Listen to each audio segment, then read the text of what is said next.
What will life be like in 2030? We are facing once-in-a-generation challenges: depleting resources, ageing population, geopolitical instability. But disruption can drive positive transformation if we put connectivity at its heart.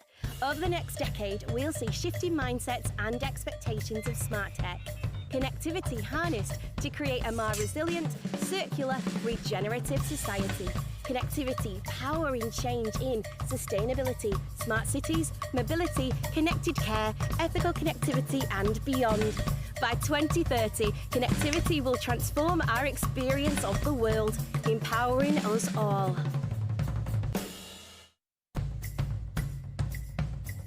Welcome everyone here and everyone joining virtually.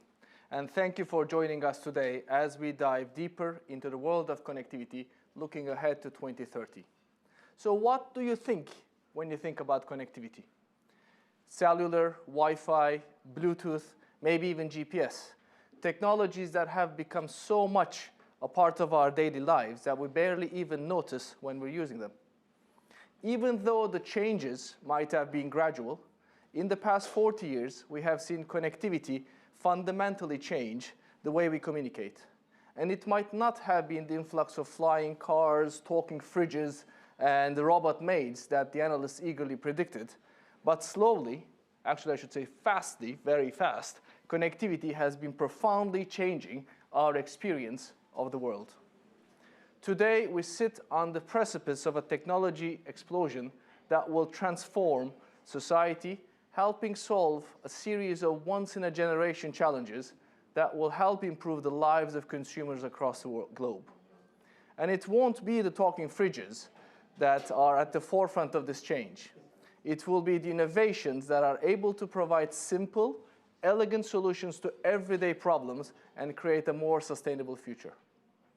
I like to call them meaningful connections, connections that can empower and liberate people to live independently for longer, that can create circular, regenerative societies, and ultimately unlock a greater human potential.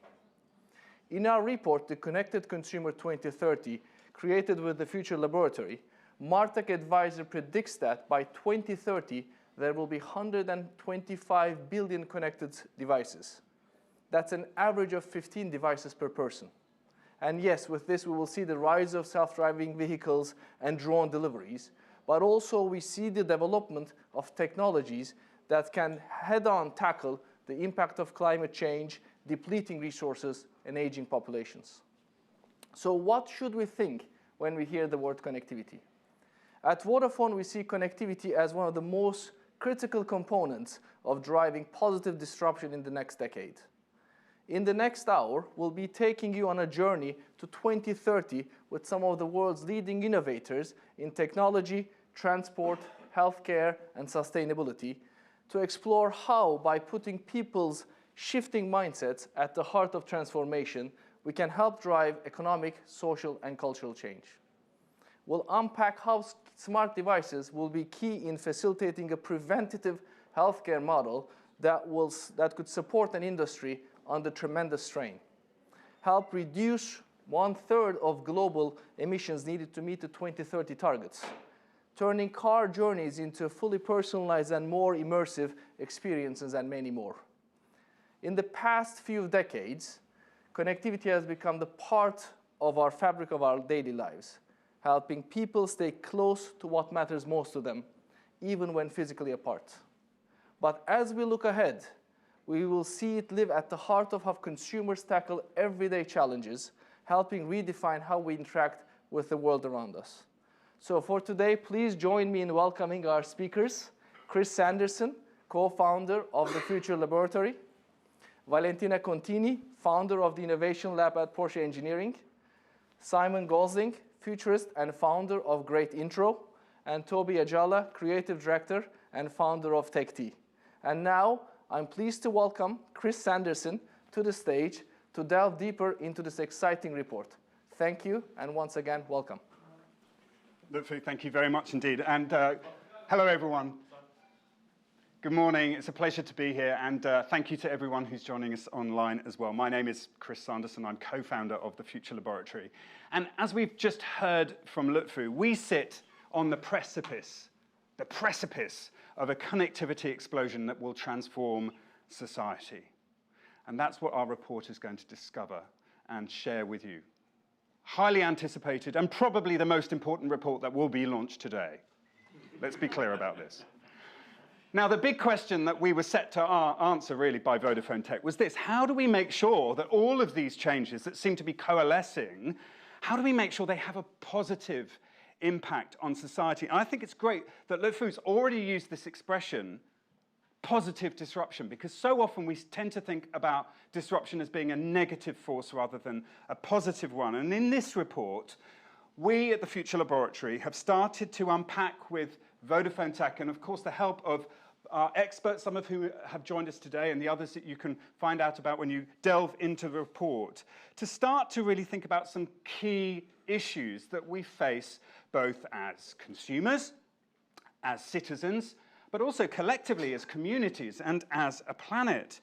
The need that we're going to increasingly have, I think, for the creation of resilient, circular, and regenerative societies that have a far more holistic view, I think, on the environmental impact of every action, product, and person on the planet. And we can already begin to see this shift in thinking, both at a corporate level and at a brand level, which I think is so important. The desire to start to think about the development of smart cities, which again is a much used phrase, but we really do start to think more carefully about the city of the future and what it might mean. And sometimes those changes are really quite small and might not be apparent. They might not be about the flying cars and just the autonomous vehicles. It's often about this idea of the more seamless changes that really are about meeting the needs of each and every citizen. Intuitive technology, systems that fundamentally change, yes, how we move from A to B and our reliance on the car.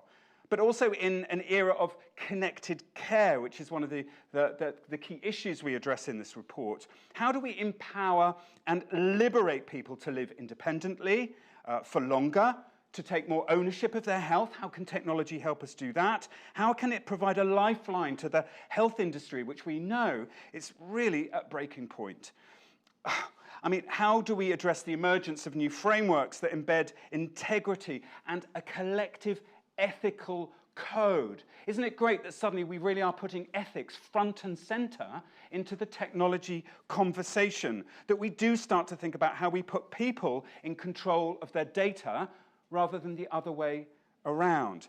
The rise of new immersive technologies that, combined with human imagination, transformation, really start to change our experience of the world. And finally, of course, technology that helps us to understand when a party is a party and cake eating is not a criminal offense.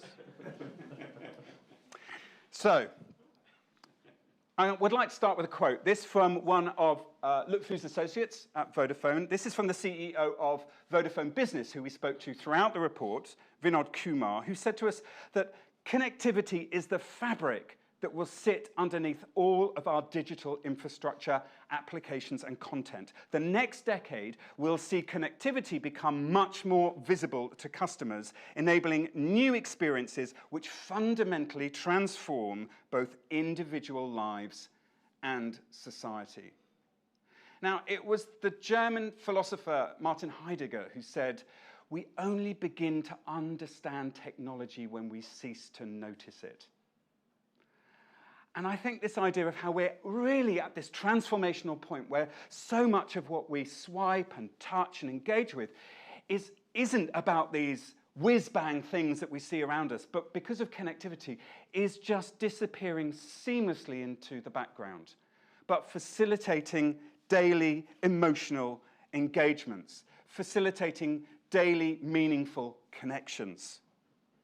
Now, we believe that the world is sitting at a really important crossroads. From the complex impacts of climate change, depleting resources, aging populations, geopolitical instability, as we heard in the opening film, and a healthcare crisis, society is facing a series of once-in-a-generation challenges simultaneously. And this is the key bit, isn't it? That we're not having the luxury of facing all of these individually. It's a car crash. They're coming at us all at once, and we're expected to find the answers, both as individuals, as businesses and brands, but also as governments, as societies. And in a period where it can feel as though uncertainty is the only certainty, I think these longer-term challenges that we face over the next decade can at any moment really also be disrupted, as we've seen from the polaxing impacts of COVID-19 that really did just make us change the way we behave in so many interesting as well as often quite destructive ways. So crucially, disruption can actually drive positive transformation, as the recent COVID pandemic continues to illustrate. And in the future, we believe that the experts that we've spoken to have helped us to unpack and to see a connectivity explosion that is going to fundamentally transform our experience of the world. And as I've said, if we can harness this in the right way, connectivity is going to create new opportunities that are really going to help us to overcome some of these major societal challenges that we face ahead of us, improving the lives of consumers across the globe, and hopefully also unlock greater human potential. So, as our lives become more digitally dependent, I mean, you just can't get away from it, can you? I mean, it's wherever you go, and we all understand. I think, however, and all of you in this room know this because of what you do on a daily business, when we look at something like the Internet of Things, which we've been talking about for, what, a decade? That exponential curve of growth really hasn't hit us yet. The number of devices that we're using on a daily basis, the way our devices are connected to each other is still relatively small. And yet, if you talk to, for example, the International Data Corporation, IDC, they will tell you that by 2025, we expect to see 4,800 interactions with connected devices per day, per consumer. That's an average by 2025. That's one interaction every 18 seconds. So we really are at the brink of a massive transformational connectivity revolution, because as it stands, these little things, which I've forgotten to put on, are just inert plastic and glass. And yet how soon will it be? Not that they're going to be a fancy pair that will alter my future and change what I see, but will just do simple things like record UVB levels to ensure that I'm looking after my eyes and transmit that information to me in a meaningful way, which means that I can make decisions about protecting my eyesight. Something as simple as that.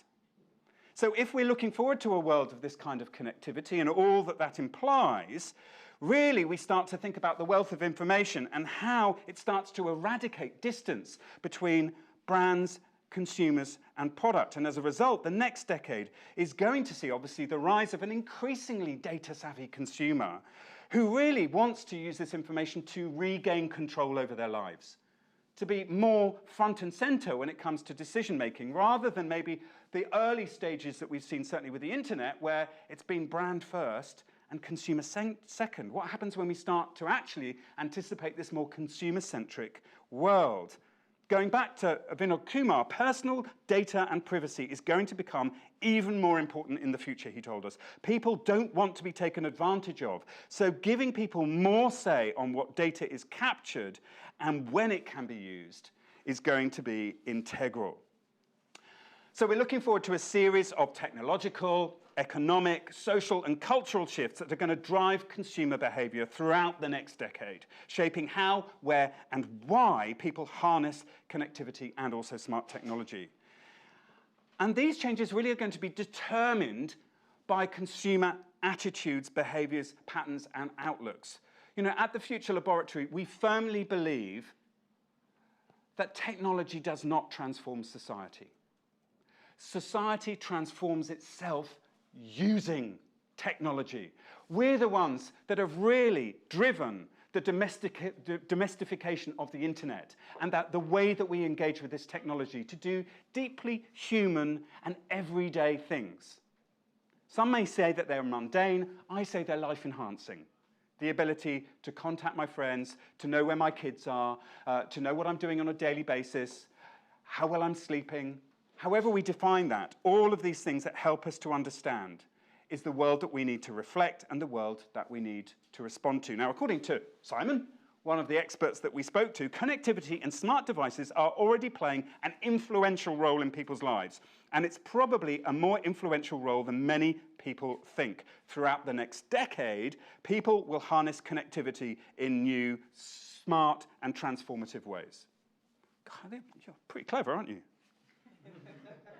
Now, connected consumers represent a global generation of future-facing citizens that are going to harness this connectivity to improve their lives. So in our report, we looked at 5 key consumer mindsets that we anticipate coming to the fore over the next 10 years. We looked at the idea of the whole system thinker, this far more holistic 360 degrees that we're seeing from so many consumers, whether it be about the growth of the circular economy, the rise of veganism, this notion that we start to have a far more holistic approach to all of the little issues that maybe previously we compartmentalized in our lives, that we take this circular view of everything that's important, and therefore the technology that we engage with and how we use that on a daily basis, and create this highly interconnected relationship between society and the living world.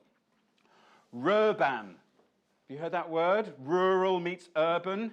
Of course, we seem to be at the moment, we're sort of led to believe this idea that we're seeing this exodus, an urban exodus from our cities, out to the suburbs and beyond, to the rural idyll that lives beyond our cosmopolitan centres.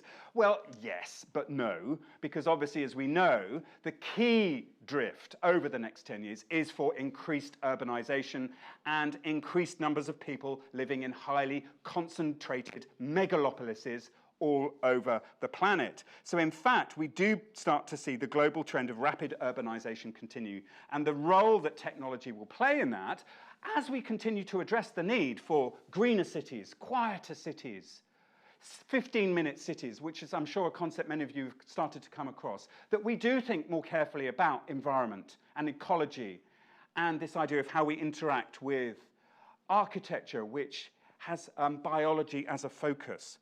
Or digital wellness. In the aftermath of COVID-19, how we start to see these collective concerns around well-being and immunity, driving directions in connectivity as consumers harness smartphone technology for digital rehabilitation. Who ever would have thunk it that we'd rely on the QR code quite so much when we all thought it was dead and buried?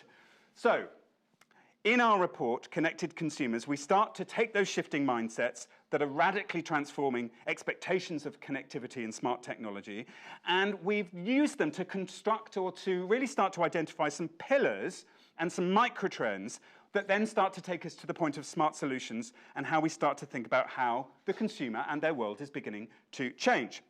So we looked at 5 of them in the report. I'm briefly going to talk about just 3 of them. That's all that we've got time for. But in the report, we talk about sustainability and how the explosion in connectivity is beginning to empower us, I think, across our landscapes to innovate and develop clean and green solutions to the greatest environmental challenges that we face. We look at the role of ethics that we play, and isn't it great that we start to see this word appear more and more, that we see how society is beginning to recalibrate its moral compass and to embed integrity and collective ethical codes of conduct into new technologies. Obviously, this is a critical debate that's forming the growth of the metaverse, which I'm sure we may come on to later. The role of smart cities and mobility, that how we start to look at advanced connectivity, driving high performance across the entirety of our urban infrastructures. Who listened to the news this morning about who's going to be culpable in an autonomous vehicle? Is it the driver? No, because they're no longer called a driver. They're called a what? A something user. Yeah. And the brand is responsible. The manufacturer bears responsibility. We look at the idea of connectivity in next tech and how we start to see devices become more connected and how we start to find fluid interaction between consumers that dramatically alters, I think, every element of the human experience. And this is one of the interesting areas, I think, that we're only just beginning to understand and touch on as futurists. And then we also looked at connected care as people's health and well-being continues to grow in need and scale and complexity, how connected care and technology can really help with the increasing pressure that our health systems are facing globally. So let's just delve into 3 of those in a little bit more depth. And we thought we'd start with sustainability. Now, humanity continues to deplete the Earth's natural resources 1.75 times faster than our ecosystems can regenerate. So we're on a downward cycle, according to the Global Footprint Network. So how smart technology is going to actually enable us to change our patterns of use and engagement becomes more and more important. How we see an explosion that is empowering individuals, businesses, and governments to innovate in the space of clean and green technology, to provide solutions to some of the greatest challenges that we face. Triggering, I think, again, a transformation that enables us to rethink the way that we construct primarily our business mechanisms that are driving the use of the world's resources. Now, according to Allied Market Research, the global green technology and sustainability market is forecast to be worth £36 billion, up from £6.54 billion in 2019.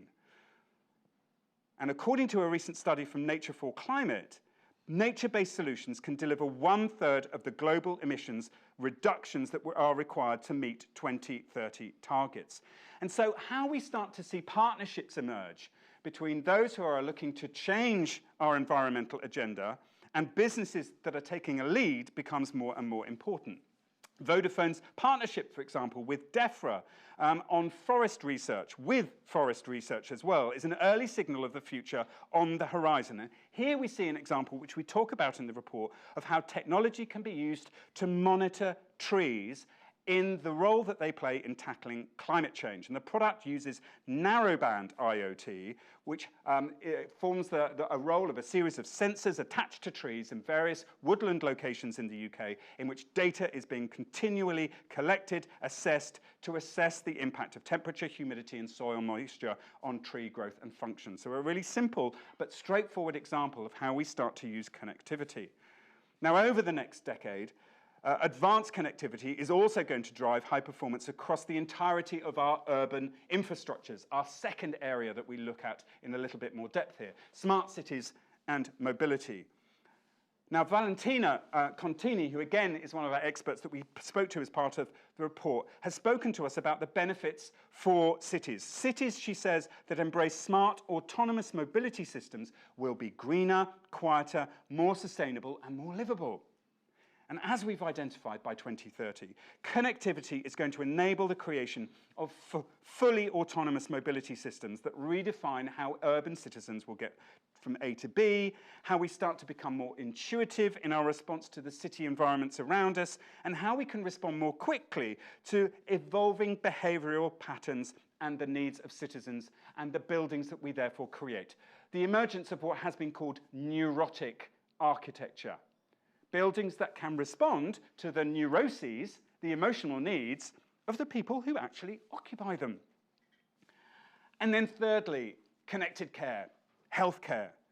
Because obviously exacerbated by global demographic changes, including an aging population and, of course, an expanding one, we foresee how people's health and well-being needs will continue to grow in scale and complexity, with care systems around the world finding themselves under increasing pressure. So connectivity will prove a lifeline to a sector which, as many of us already know, is at breaking point. So instead of being viewed as the enemy of health, tech is now increasingly being reframed as the facilitator, the wave of digital solutions that we see set to empower people to take ownership of their own health, live independently for longer, and also alleviate pressure at that breaking point by putting us in control of our health and our wellness. Now, our research has shown that by 2030, homes will be equipped with a suite of connected products capable of proactively monitoring health and diagnosing health conditions. And we've seen that from bathroom mirrors to systems that have optical sensors that can monitor cardiovascular health. Now, Google, for example, has looked at efforts that go beyond just voice control to create, for example, a bathroom mirror that tracks blood flow dynamics in our bodies. It does this by looking at changes in skin color, for example, which can indicate a problem that might initiate additional monitoring through the use of other sensors or wearable devices. And again, it's this process of the devices that connect to each other and often really don't need to talk to the dumb human that become really, really interesting. Now, in the final section of the presentation, I want to just recap on some of those key pillars with their microtrends and offer just some high-level thought as to where we're going, which hopefully will then spin us into the panel discussion that we're going to have before I'm going to open the floor out for some questions. So just 3 kind of thought pieces to leave you with around these ideas of the connected society, the connected city, and connected individuals. So let's kick off with the first, the connected society.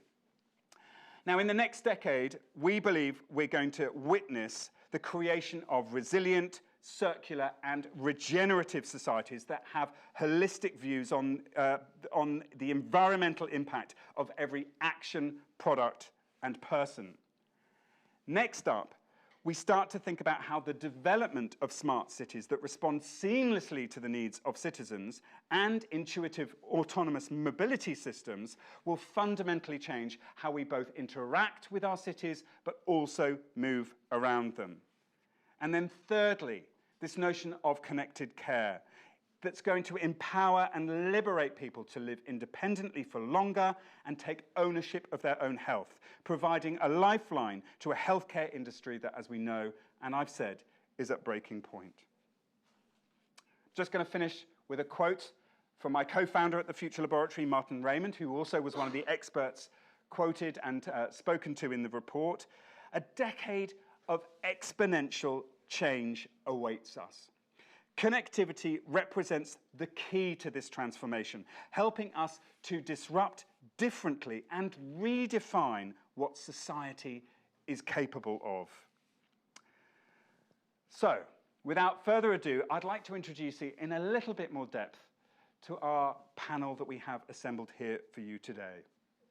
Valentino Contini is an Italian engineer and futurist living in Germany with over 15 years of experience in the automotive industry. The focus of her work is innovation in the mobility sector, and Valentina shares her knowledge about transportation and methods of foresight research through her popular social media channels. She is also, as you can see, the founder of the Innovation Lab at Porsche Engineering. Toby Ajala is an award-winning entrepreneur and software developer who is at the forefront of helping shape the future of Web3 and tech communities worldwide. Having founded the world's first black-owned and female-led digital agency, TechT, she specializes in building complete consumer experiences with powerful technology and exceptional design. Lutfu Kitapchi is MD of Vodafone Smart Tech. With over 20 years of experience in telecommunications around the world, he's been at the heart of a connectivity transformation in the consumer tech landscape. And finally, Simon. Simon Gosling has 30 years of marketing and advertising experience. Today, he is an independent consultant working as CMO for QuietMark, the independent global certification program associated with the UK Noise Abatement Society.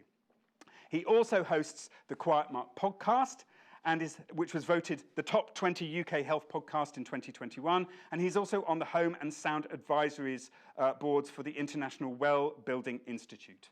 So let's kick off, and thank you. Those of you who are joining us online, please do use the Q&A function on Zoom to post your questions that we can come to in the second half of our discussion, where we'll be taking questions from the floor, but also from those of you joining us on Zoom. Now, I'd like to start with really focusing in on this keyword of connectivity and starting to think about what we see happening there. And I'm going to start this, I think, by turning to you, Lutfu. Connectivity, clearly we've all identified, is sitting at the heart of our report. And we've also seen how connectivity and smart devices continue to play a growingly important role in people's lives. But can you talk to me about how you're envisaging the really truly transformational and transformative power of tech and connectivity? How do you see this really starting to map out over the next decade? Off mute. Thank you for also the report and the presentation, Chris. Look, I think one of the things that you touched on the report is this whole system thinking. That's really how we're looking at the connectivity, empowering these smart devices in a very different way, that connectivity allowing those devices to be connected to each other, and that the system thinking, harnessing the data that's come out of that multiple connected devices between consumer devices, industrial devices, and you make sense of it, not just for the individual benefit, but also for the benefit of the society and for the benefit of the planet. So, and I think that's how that landscape is changing, and that whole system thinking is actually driving the transformation that we're talking about.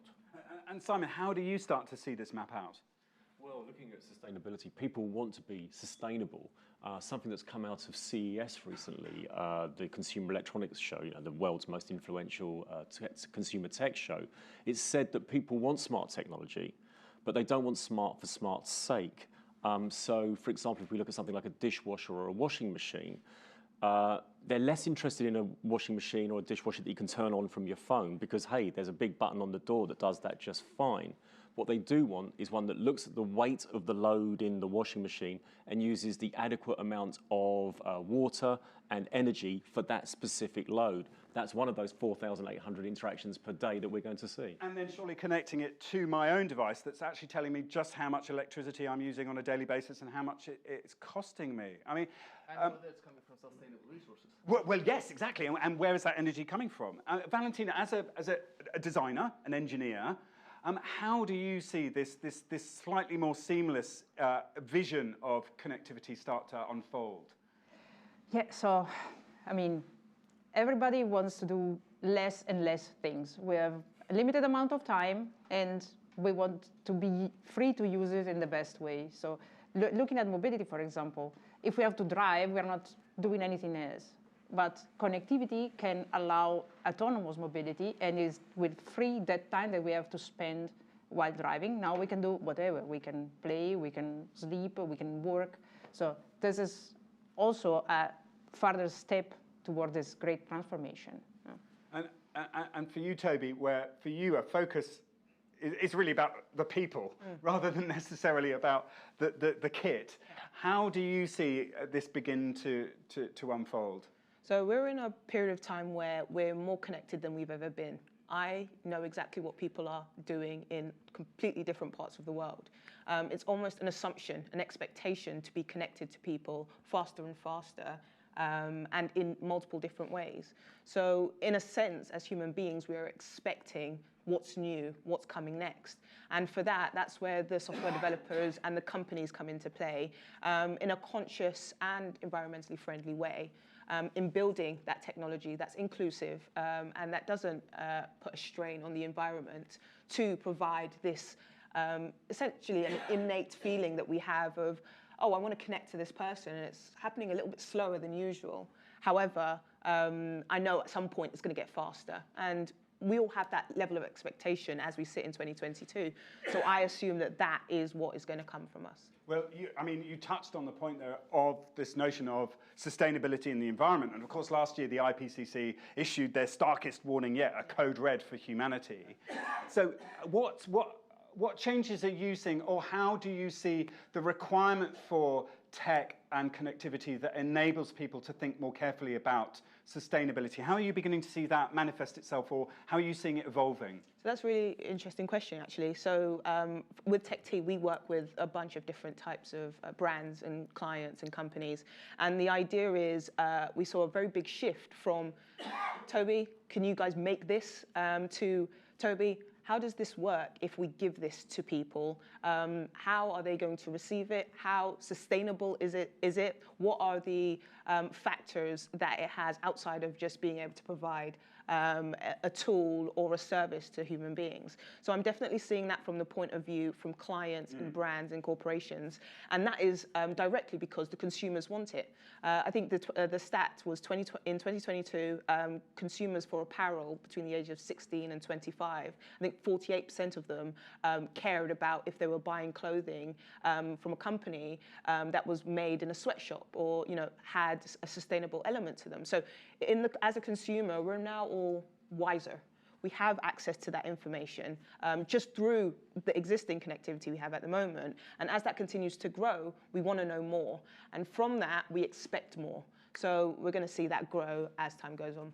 And Valentina, just coming back to you as maybe our expert both on engineering, but also, because are you an architect by training, is that right? No architect like me. No, not architect, but definitely cities. Systems architect. Systems and engineering. With your work, with some of the clients that you've looked at, what is the most exciting thing that you're seeing happen or that you think is going to happen around this notion of our urban environments and how connectivity will enable a new type of urban environment? So absolutely, we will need fast speed and reliable connectivity to enable real autonomous solutions. Otherwise, it's just a stupider, fake human driving a vehicle, and that's not something we need. And this is also what the automotive companies are moving forward. They're not anymore just, okay, I build a car, but right now they're focusing on, okay, now we have to build services, we have to do software, we have to understand software, we have to talk to infrastructure, we have to build infrastructure. So all these companies that were just doing one thing, they're becoming systems companies. Yeah. And that's what be the big shift in this area. Now, Simon, part of what you've done in your the way that you work and some of the roles that you play, is very much, I think, to give people and broaden their understanding of environmental sustainability, but also environmental pollution. Well, one of the pollutions that we look at QuietMark, of course, is noise pollution, which is the second biggest natural killing pollutant after air pollution. Not many people know that. And so what QuietMark does is it makes it easier for consumers to source the quietest products. They haven't got time to compare the volume of different models, but when they see the purple Q for QuietMark on a Dyson hairdryer or whatever it might be, they know it's quietest and they can buy it. I think one of the things we do want to see, again, at CES, one of the major appliance manufacturers that we work with at QuietMark made several pledges, being to reduce the amount of carbon that they produce to 50% of 2017 levels by 2030, to introduce more recycled products, to bring more products back to their factories and put them into the manufacturing process. Do consumers know that? How do they have time to find that out? The Q lets you know it's the quietest products. I think we need a symbol that lets you know that the products are the most sustainable products, because that's what people want to choose, and they need that ease of access. Well, again, isn't this what our new connectivity is going to enable us or promise, which is that it puts more information at our fingertips?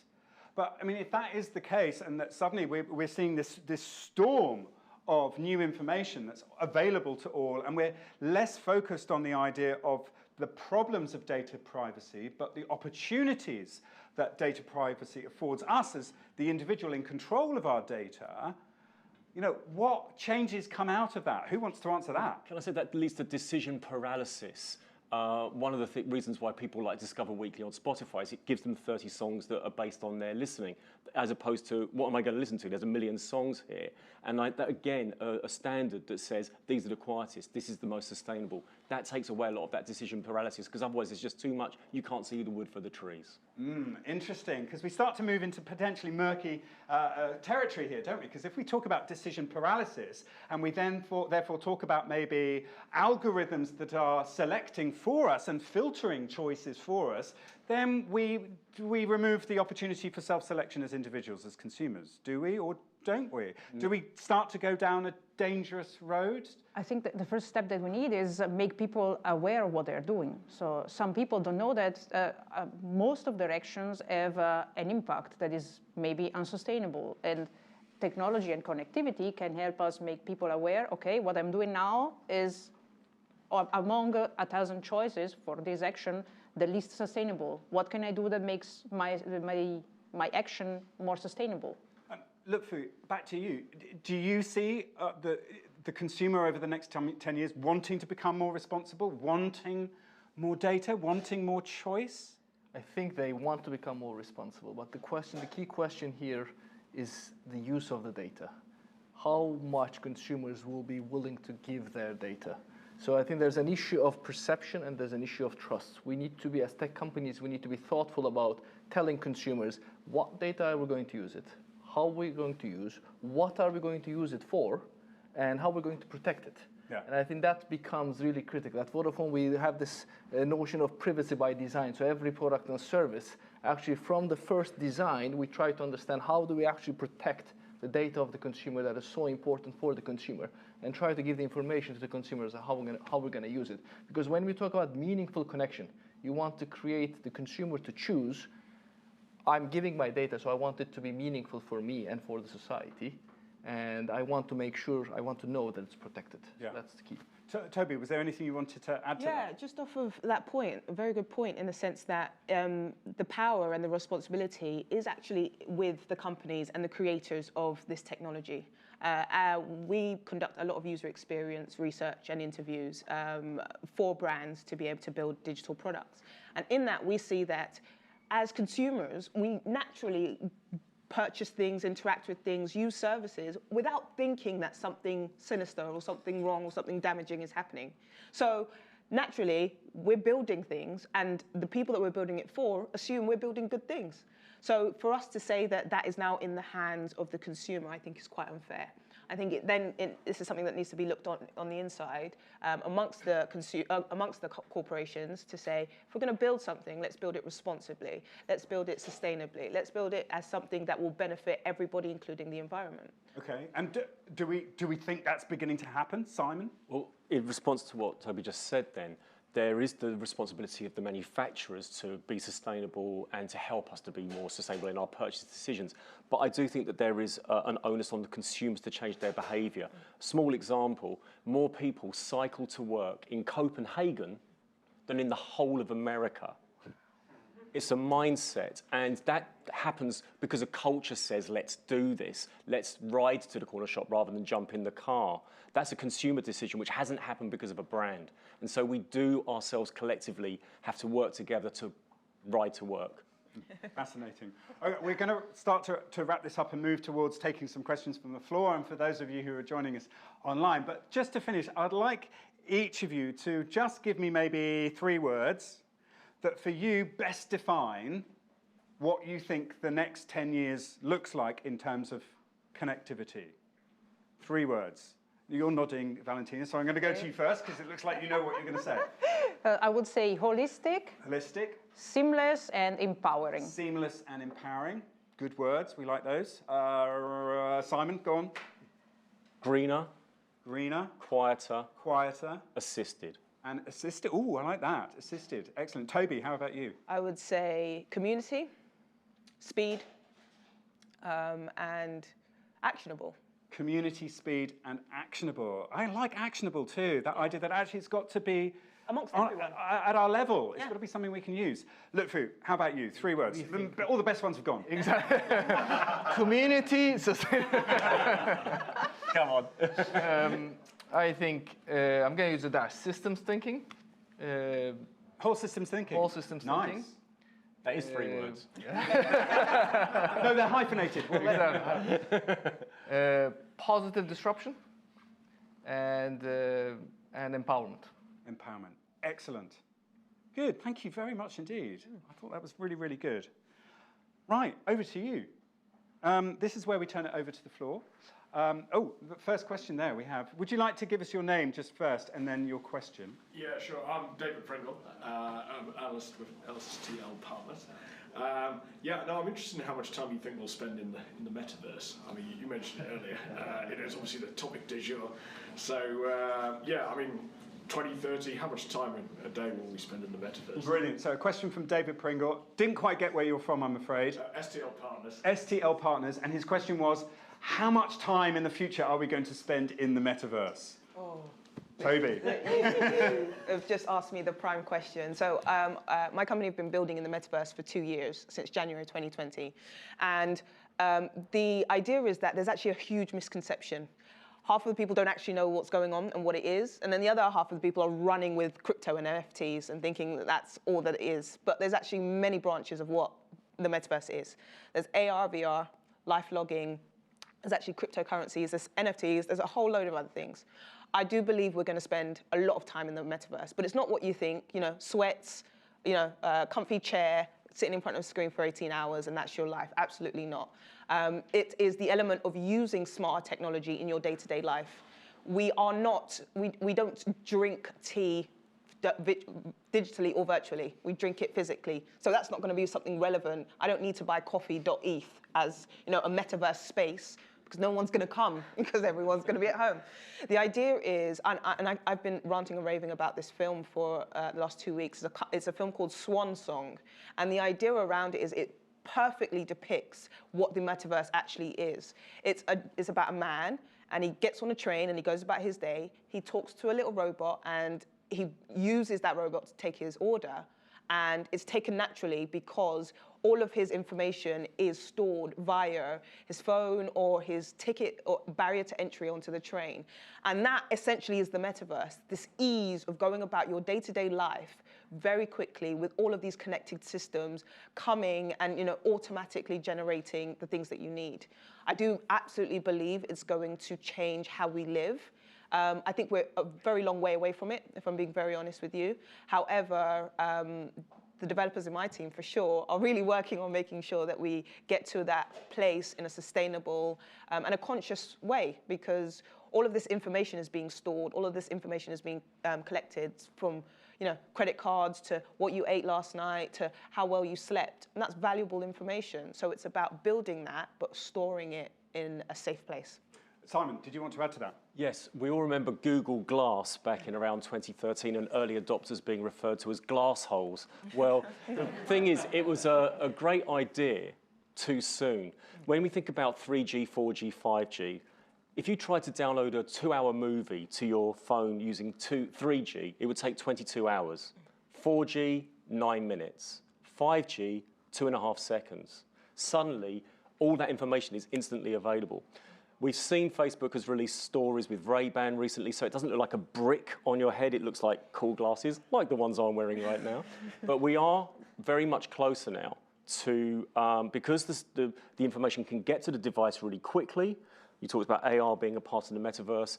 There's a film by Kuchi Matsuda called Hyperreality, which shows a vision of where we're walking through a street and we have glasses and wayfinding arrows instead of looking at your phone are showing you down a street, and there's suddenly a hologram on McDonald's with an offer specifically for you about your favorite burger or whatever it might be. And so we might see this augmented layer of offers and wayfinding through devices because they can get there quick enough, which Google Glass couldn't do a few years ago.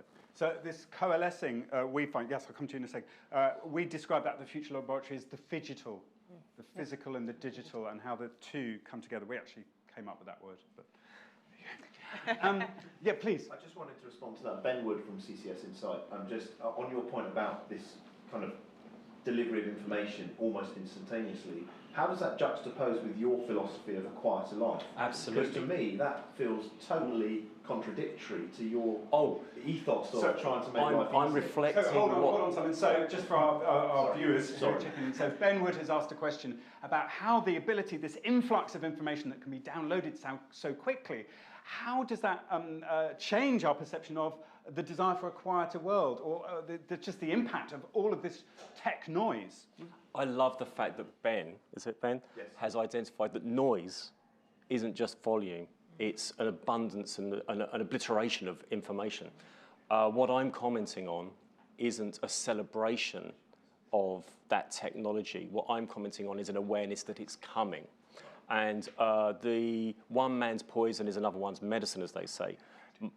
Myself, as an individual, I'm not relishing having something strapped to my head that shows wayfinding arrows. I personally don't use Facebook, and so I make my own personal decisions. But and you have one on your wrist. But I do have something on my wrist, which I use. But the thing is, we, the user, decide how much we want to use it. It doesn't control us. As you said, technology doesn't transform society. It's society's usage of technology that transforms it.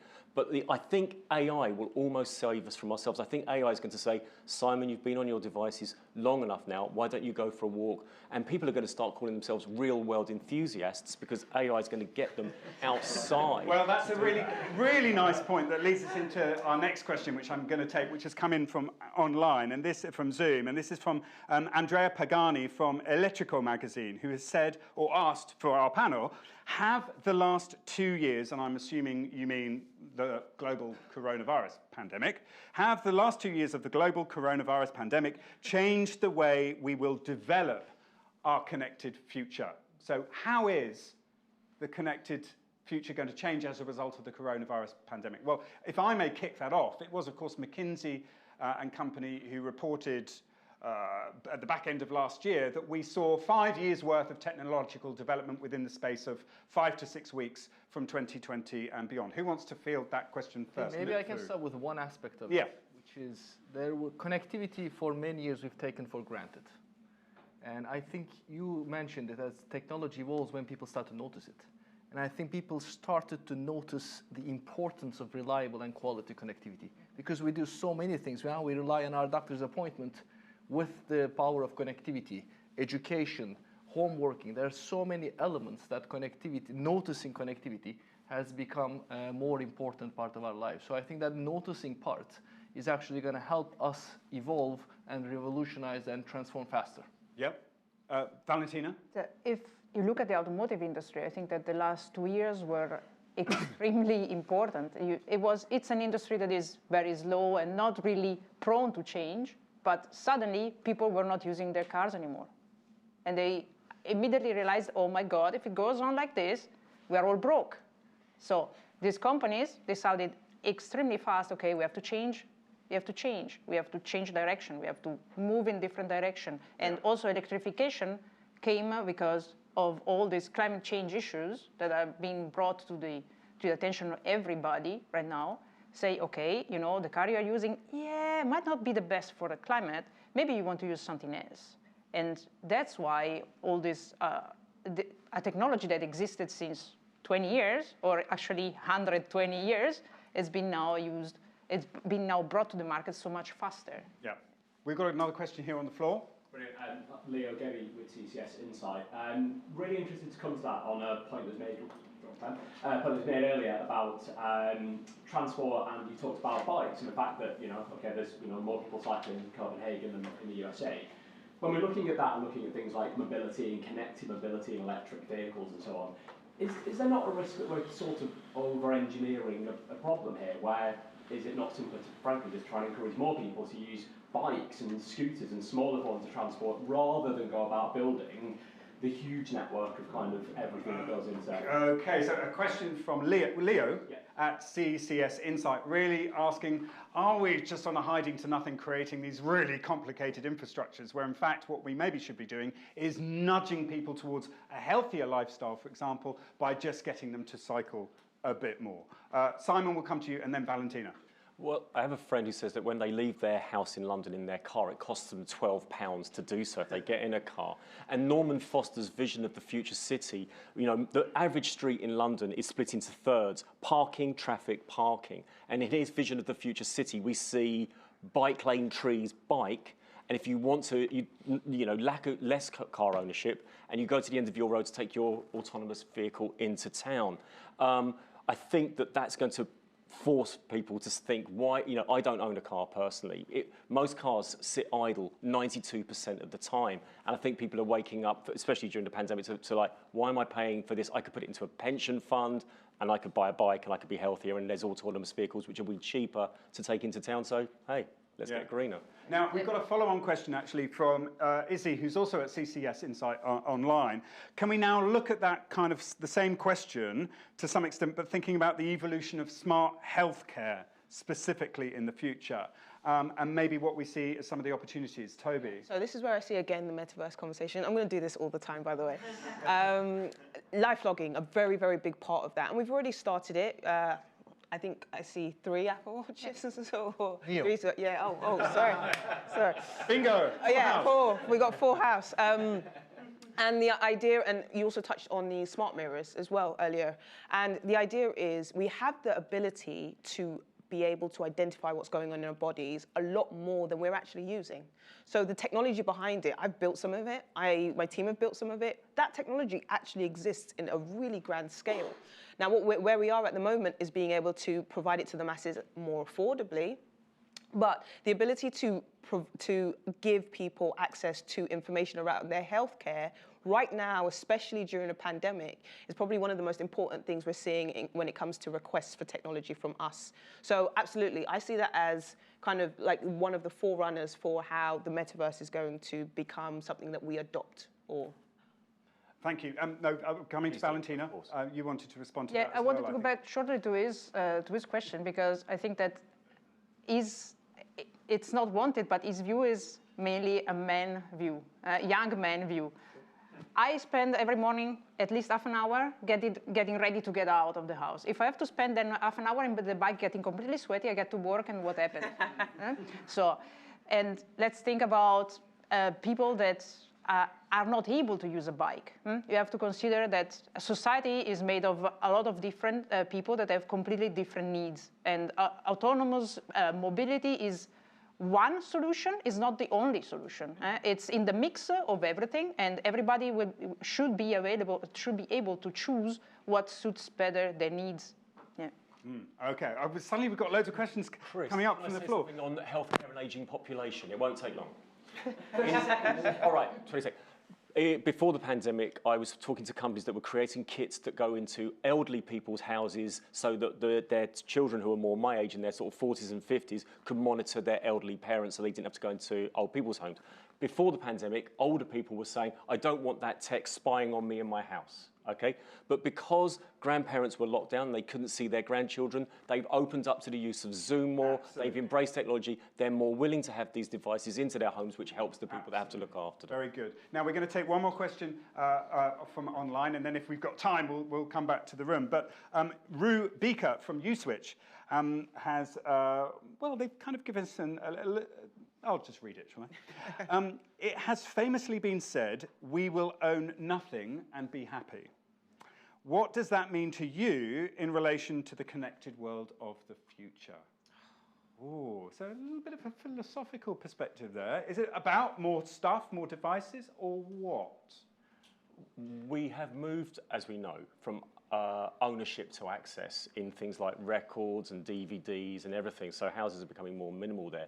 We know that there are influencers that say the words, does this bring me joy? If it doesn't, we're looking at the curated home. I was listening to Isabel Allende on the Adam Buxton podcast talking about having to sell her dead parents' stuff, which was a nightmare. And she said, even though she's a multi-millionaire author, she is now living in a simpler home with less that brings her joy. And I think this is something that we're going to see going forward, where people want to be more sustainable and buy less. Simon, do you think the technology will help us to do that?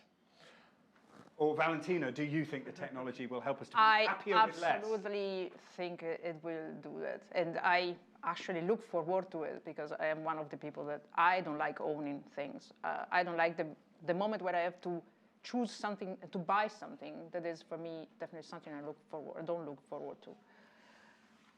10, 15 years ago, I had a phone, CD-ROM, CD player, portable one, and a house phone at home, TV. I have a phone, and I can live my life perfectly fine.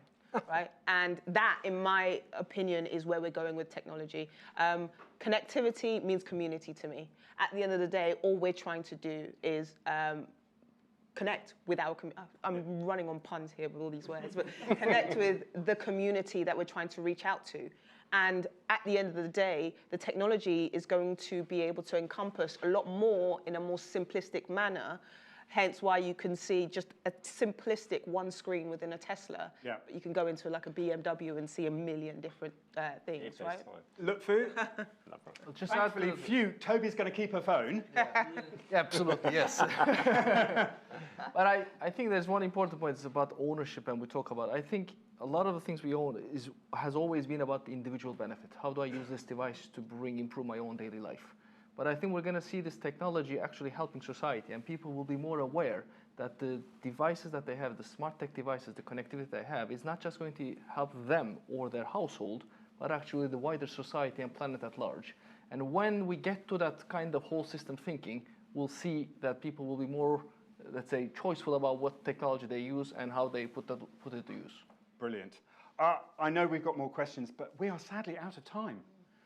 But hopefully that means that you can actually come and ask the panelists your individual questions. I'm sorry that we have to leave you now, but thank you so much for spending some time with us, those of you who have joined us online. It's been an absolute pleasure as we take you through our Consumer 2030 Connected Report. Thank you very much to our panelists, to Lutfu, to Valentina, to Simon, and to Abby. Thank you for those of you who have ventured out to be for this real-world digital experience in the room. We're all here available for questions if you'd like to spend some time talking to us. But thanks for being here. Please do make sure you get a copy of the report. I'm going to hand over to Lutfu for a few final words. Chris, thank you very much, and thank you very much for everyone. I think we forgot the joy of being together, the joy of choosing what shoes do I wear to an event. Not something you think about, but I think it's been wonderful to have this really great interaction, and looking forward to post the event with the ones here that we can actually carry on having the conversations. We have some of our products that are here that you can also check with my colleagues and see how they work. It's been a wonderful event.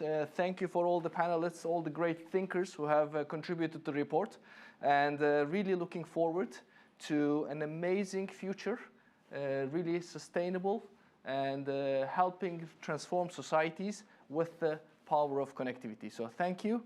See you in 2030. Thank you.